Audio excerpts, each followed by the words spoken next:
Dalam video ini, kami akan memperlihatkan perjalanan tim Prof. Vega Trisunaryanti dalam melakukan penelitian dan scale up dari proses hydrocracking minyak kelapa menjadi fraksi bahan bakar. Penelitian ini didasari karena kekhawatiran akan jumlah kenaikan kebutuhan bahan bakar yang terus meningkat seiring dengan peningkatan populasi, namun hanya bergantung kepada persediaan minyak bumi yang tidak dapat diperbarui. Teknologi yang digunakan adalah teknologi hydrotreating, di mana minyak nabati dapat menjadi alternatif yang visible untuk memenuhi kebutuhan akan bahan bakar di masa depan. Teknologi ini didasari atas reaksi kimia yang mengubah trigliserida dan asam lemak menjadi hidrokarbon fraksi pembentuk bahan bakar. Secara teoritis, produk yang dihasilkan sangat mirip dan sudah menyerupai dengan bahan bakar yang biasa kita gunakan sehari-hari, hingga ke tingkat molekular level. Meskipun terkesan mudah, tantangan terbesar dari keseluruhan proses ini adalah menemukan katalis yang memiliki stabilitas dan selektivitas yang baik dalam menghasilkan fraksi bahan bakar. Dengan adanya performance katalis yang baik, maka operation cost dapat diminimalisir dan keseluruhan proses dapat lebih visible dan menguntungkan secara ekonomi. Sebelum membuka hasil riset kami lebih dalam, berikut sambutan dari ketua tim kami, Prof. Dr. Vega Trisunaryanti, MSI PhD Eng. Selamat siang, para pemirsa dimanapun berada. Perkenalkan, saya Profesor Vega Trisunaryanti, PhD Eng, dari Departemen Kimia Fakultas MIPA Universitas Gadjah Mada Yogyakarta. Kami mendapatkan hibah pemandatan untuk pelaksanaan konsorsium riset unggulan perguruan tinggi tahun 2019 sampai tahun 2021. KRUPT ini merupakan hibah di mana sudah bukan merupakan riset lab murni lagi, tetapi scale up dari skala lab untuk nantinya dapat diterapkan pada skala industri dengan output yang menuju ke sana. Misalnya tahun pertama itu sudah punya feasibility study, kemudian prototipe, kemudian tahun kedua itu sudah memiliki dokumen lain industri, tahun ketiga sudah memiliki riset plan. Jadi untuk industri. Nah, tim kami terdiri dari saya sendiri dari Universitas Gadjah Mada, kemudian Profesor Dr.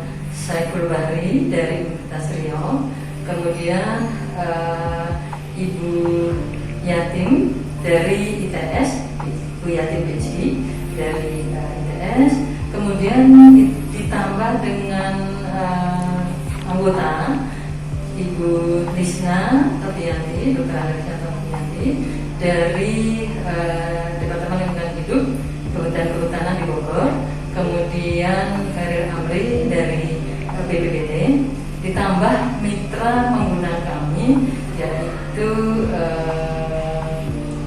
PT Fritanol Yogyakarta yang nantinya akan mencoba menguji produk kami. Nah, judul yang kami usung untuk KRUPT ini adalah pembuatan katalis berbasis bahan alam Indonesia yang nantinya digunakan untuk konversi minyak kelapa dan minyak sawit baru dan bekas menjadi biofuel. Dalam hal ini biofuel nantinya adalah senyawa hidrokarbon penyusun fraksi bensin dan solar. Nah, katalis yang kami buat di sini berbasis silika mesopori, di mana silika mesoporinya ini kami ekstrak dari pasir Parangtritis Yogyakarta. Dari tahun pertama kami sudah mendapatkan beberapa kondisi optimum untuk pasir, silika dari pasir, kemudian silika mesopori dari pasir, dan kami ujikan juga langsung untuk pasirnya. Nah, di sini sangat surprise sekali, yaitu bahwa pasir Parangtritis ini sangat potensial dan sangat menjanjikan untuk digunakan sebagai pengembang katalis, di mana nanti dapat diaplikasikan pada skala industri. Nah,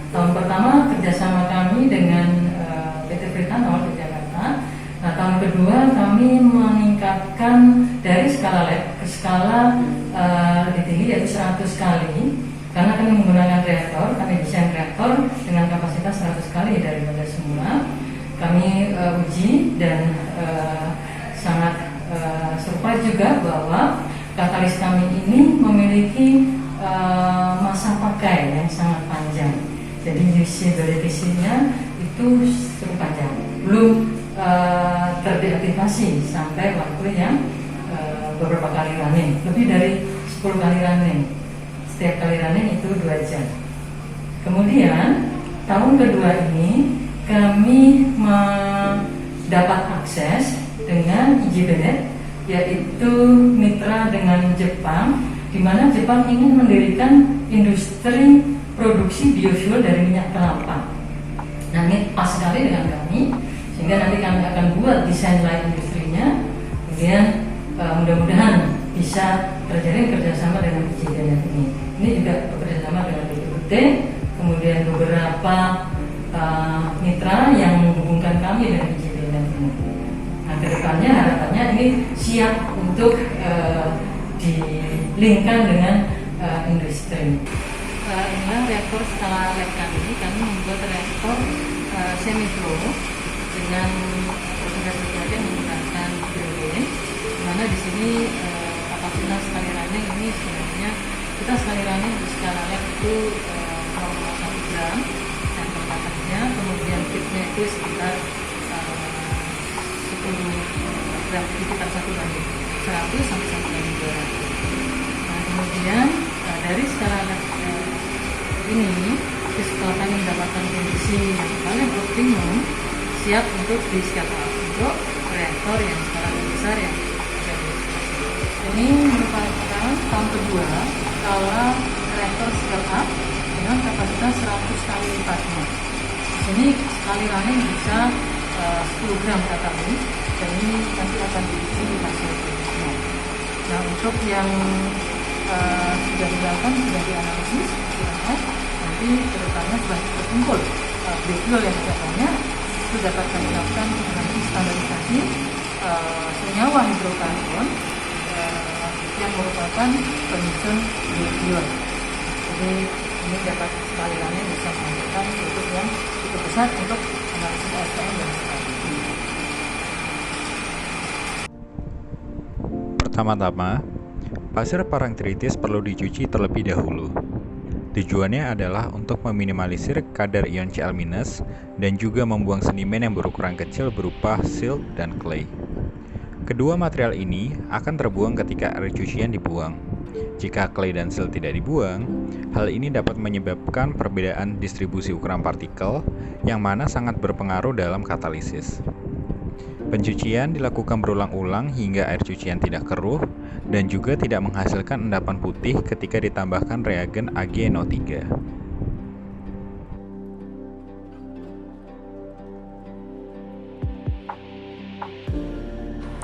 Pasir parangtritis yang telah dibersihkan kemudian diimpregnasi dengan logam nikel melalui metode impregnasi basah.